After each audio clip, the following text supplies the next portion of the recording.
चलिए अगले टॉपिक की तरफ हम चलते हैं।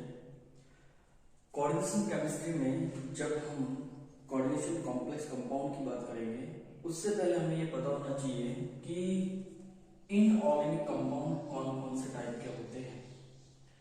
तो अगर हम बात करें इनऑर्गेनिक कंपाउंड की, तो इनऑर्गेनिक कंपाउंड जो होते हैं मेनली 3 टाइप्स के होते हैं। फर्स्ट टाइप के जो इनऑर्गेनिक कंपाउंड होते हैं उनको हम कहते हैं सिंपल सॉल्ट। नाम से ही क्लियर है, सिंपल सॉल्ट मींस ऐसे सॉल्ट एकदम सिंपल टाइप के होंगे। आगे हम बात करेंगे किस तरीके से होते हैं। सेकेंड टाइप के जो सॉल्ट्स होते हैं वो होते हैं बाइसॉल्ट्स। बाइसॉल्ट्स मींस द्विक लवक। और तीसरे टाइप के जो होते हैं कंपाउंड उनको हम कहते हैं जटिल यौगिक या फिर कॉम्प्लेक्स कंपाउंड। और इन्हीं कॉम्प्लेक्स कंपाउंड की स्टडी हमें करनी होती है कोऑर्डिनेशन केमिस्ट्री। ठीक है, तो वन बाय वन हम सारे के सारे इनऑर्गेनिक कंपाउंड्स के जो टाइप हैं उनको क्लियर करते चलेंगे। फर्स्ट हम हेडिंग डालते हैं सिंपल सॉल्ट की। सिंपल सॉल्ट्स का मतलब क्या होता है? सिंपल सॉल्ट्स ऐसे सॉल्ट्स होते हैं जो एसिड और बेस की नॉर्मल रिएक्शन से बनते हैं। हमें पता है नॉर्मली क्या होता है, अम्ल व क्षार आपस में अभिक्रिया करके क्या करते हैं, सॉल्ट और वाटर का फॉर्मेशन करते हैं। तो जब एसिड और बेस आपस में रिएक्ट करते हैं और सॉल्ट्स का फॉर्मेशन करते हैं तो वो जो होते हैं वो सिंपल सॉल्ट्स का निर्माण होता है, जैसे HCl और NaOH। तो यहाँ पे हम देख लेते हैं अम्ल व क्षार की अभिक्रिया से बनने वाले सॉल्ट या लवण सिंपल सॉल्ट या साधारण लवण कहलाते हैं। ठीक है, क्लियर हो गया होगा यहाँ तक। जैसे हम एग्जांपल लेते हैं HCl प्लस NaOH। तो यहाँ पे हमें पता है HCl जो है वो है एक एसिड और NaOH वो है बेस। और एसिड और बेस आपस में रिएक्ट करके क्या करते हैं, NaC जो कि एक सॉल्ट है और H2O के मॉलिक्यूल जो कि वाटर मॉलिक्यूल है उसका फॉर्मेशन होता है। तो यहाँ पे इस सिंपल रिएक्शन से, सिंपल एसिड और बेस की रिएक्शन से बनने वाला सॉल्ट होता है उसको हम कहते हैं सिंपल सॉल्ट।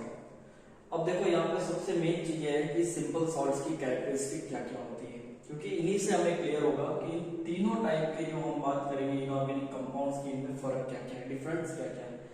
तो अगर हम बात करें सिंपल सॉल्ट्स की, तो ये जो सिंपल सॉल्ट फॉर्म होता है NaCl, अगर हम इन NaCl को वाटर में डिसॉल्व कर लें, अगर NaCl को हम क्या करें, जैसे एक ये बीकर है हमारे पास, इस बीकर में हम क्या करते हैं ये NaCl, इसको हमने डिसॉल्व कर लिया किसमें, H2O में।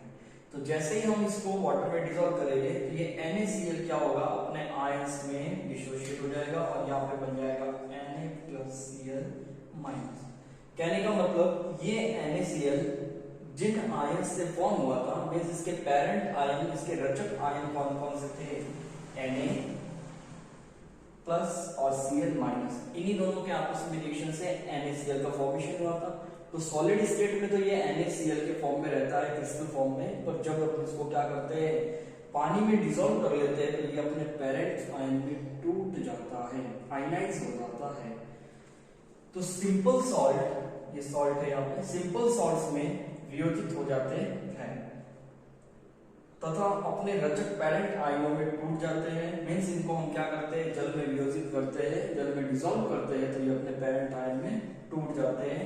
और अब अगर ये पेरेंट आयन में टूट गए तो अब हम अगर इनका क्या करें, केमिकल टेस्ट लगाते हैं। देखो अगला पॉइंट क्या लिखा हुआ है, रासायनिक परीक्षण के करने पर ये अपने रचक आयन, इस पेरेंट्स आयंस के परीक्षण देते हैं।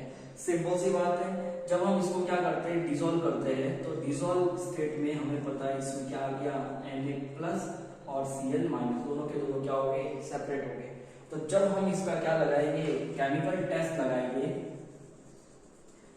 केमिकल टेस्ट लगाते हैं, तो इस सॉल्यूशन का केमिकल टेस्ट लगाने पे ये क्या करेगा, अपने पेरेंट आयन मींस Na+ का भी टेस्ट देगा और Cl- का भी टेस्ट देगा।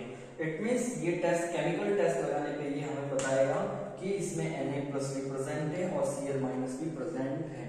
तो यहाँ पे कहने का मतलब ये है कि सिंपल सॉल्ट्स को अगर आप पानी में डिसॉल्व करते हैं तो क्या हो जाता है, वह अपनी इस आइडेंटिटी को जो NaCl सोडियम क्लोराइड की आइडेंटिटी है उसको खो देता है और अपने पेरेंट आयन जिनसे ये बना था Na+ और Cl- में आयनाइज हो जाता है। और जैसे ही आयनाइज होता है, अब ये आयनाइज हुआ या नहीं इसके आइडेंटिफाई करने के लिए या फिर इसका पता लगाने के लिए हम क्या करते हैं, इसका एक केमिकल टेस्ट लगाते हैं। और केमिकल टेस्ट में हमें पता लगता है कि ये Na+ का भी टेस्ट प्रेजेंट दिखाएगा और Cl- का भी, जो कि एसिटिक रेडिकल है, उसका भी टेस्ट प्रेजेंट दिखाएगा।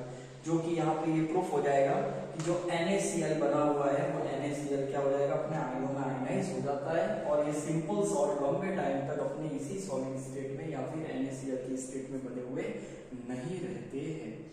तो ये थे सिंपल सॉल्ट। एक बार आप इसको नोट डाउन कर लीजिए, फिर हम बात करते हैं आगे के टॉपिक में बाई सॉल्ट्स की।